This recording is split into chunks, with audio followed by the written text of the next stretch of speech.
මන්ත්‍රීතුමා ගොඩක් දේවල් කිව්වා. සමහර දේවල් ඇත්තටම මේ පාර්ලිමේන්තුවේ ඉඳන් අහන් ඉන්න සිදුවීම ගැන ලැජ්ජ වෙන්න ඕනේ අපි විශේෂයෙන් മന്ത്രിවරුන්ට. මේ පාර්ලිමේන්තුව තුළට ඇවිල්ලා ඍජුව ඒ වගේ කතන්දර කියන්න පුළුවන් වීම සහ ඒවා hina වෙවි අහගෙන ඉන්න සමහර മന്ത്രിවරු ඉන්නවා විපක්ෂයේ മന്ത്രിවරියන් ඉන්නවා විපක්ෂයේ.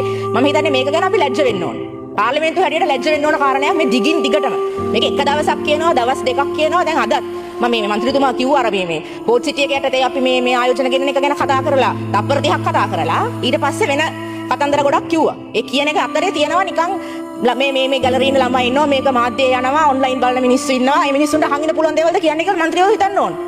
Taman ළමයින්ගේ සදාචාරය සංස්කෘතිය ගැන කතා කරන්න ඉස්සෙල්ලා මේ අහන්න ළමයි මොනවද හිතන්නේ කියන එක ගැන හිතන්න ඕන. ඒවා කිය තමයි මේක මේ ෆ්‍රී ලයිසන්ස් දීලා නැහැ මෙතන වෙන කවුරුත් කුණුවarp කියන්නේ. පොඩ්ඩක් ඒක කල්පනා කරලා බලන්න ඕන. අපේ වරප්‍රසාදිත අදහස් ප්‍රකාශ කිරීමේ අයිතියක් ලබා දීලා තියෙන්නේ මිනිසුන්ට අහන්න පුළුවන් දේවල් කියන්නයි. වැදගත්කමක් තියෙන දේවල් කියන්නයි. ඒක කියන්නේ නැතුව මෙතන ඇවිල්ලා අපි මේ utter filth chairman. It's utter filth. If somebody was saying is outside of the parliament. මේක පාර්ලිමේන්තුවෙන් එළිය කවුරු කිව්වනම් මොකක්ද වෙන ප්‍රතිචාරය? මේවා කොහොමද පාර්ලිමේන්තුව තුල කියන්නේ? අපි ලැජ්ජ වෙන්න ඕන. අපි മന്ത്രിවරු ලැජ්ජ වෙන්න ඕන.